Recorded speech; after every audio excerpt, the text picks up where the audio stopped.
New York Times is recognizing that the allegations are way more serious because it includes possible perjury by the Attorney General and on the part of this guy Weiss.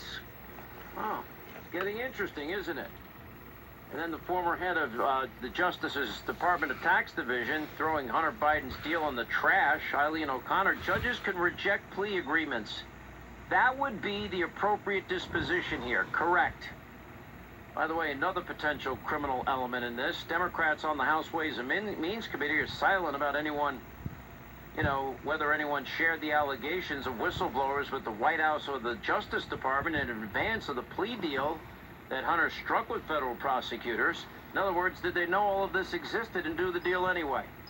Among allegations that, in fact, sworn testimony, the Justice Department officials tipped off the legal team of Joe Biden's son before investigators could execute search warrants. And what's less clear is whether the content of the whistleblower's information impacted the timing of the plea agreement. And if a leak from the Ways and Means Committee occurred, that would be a serious potential criminal element added to the growing web. Now, this is why we have on the program tonight, we got a great show. And that's why we have James Comer. He's actually in our studio audience show tonight. On set, we have Jim Jordan and Kevin McCarthy. We'll also have Glenn Youngkin tonight and a lot more. But this is why we're doing all of this.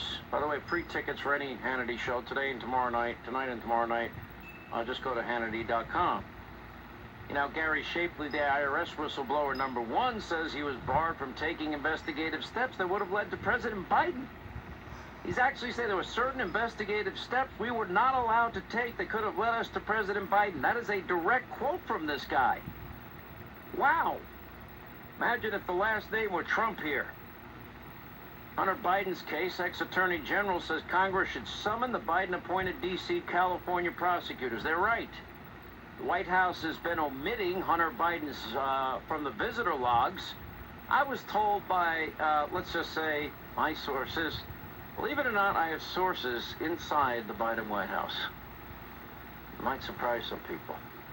And I know for a fact, early in the administration days, Hunter was living at the White House. But it's not on the visitor logs. That's what my sources told me. Not one source. Multiple sources.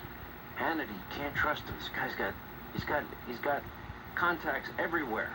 Why is the White House omitting Hunter Biden from the visitor logs? By the way, despite the Obama administration disclosing his business. Now, Hunter's sweetheart deal, prosecutor David Weiss is now also stonewalling Jim Jordan's document request. We got to get to the bottom of this tonight with Jim Jordan. Because in a May 25th letter to Garland, Jordan had requested the documents, communications related to the DOJ's retaliation against IRS whistleblowers, and by the way, these people were retaliated against. I thought the media and I thought Democrats love whistleblowers. They love the hearsay whistleblower. Why didn't they love this whistleblower?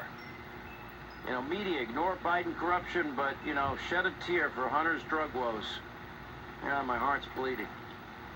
Listen, I don't want any kid on drugs. Maybe they should close the border.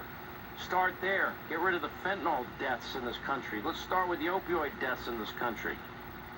Hunter Biden to be deposed in this defamation lawsuit, by the way, filed by the Smoky